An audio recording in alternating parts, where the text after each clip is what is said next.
Hello everyone, welcome back to my channel. My channel is the social success. Thank you so much বিগত আপনারা সব ভিডিওতে like views কমেন্টের জন্য। জয় হিন্দ। এই কথাটা কেন বললাম, এর পিছনে কিন্তু অনেক অন্তর্নিহিত মানে আছে।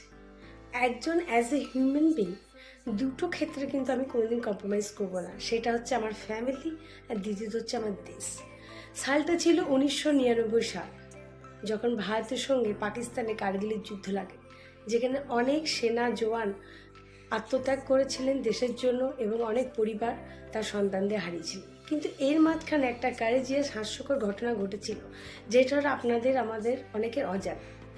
1999 সালে যখন আমাদের ভারতীয় সেনারা অনেকে প্রচুর আত্মত্যাগ করেছিলেন এই দেশের জন্য, पाकिस्तानी आर्मी থেকে একটা মেসেজ পাঠানো হয়, अब आप अगर जेन्युइनली मर्द हो तो आपके मुर्दे हुए सेना को ले जाइए, और नहीं लेंगे आए तो हम लोग भेज देंगे, और साथ में माधुरी दीक्षित और रवीना टंडन को भी ले आएंगे।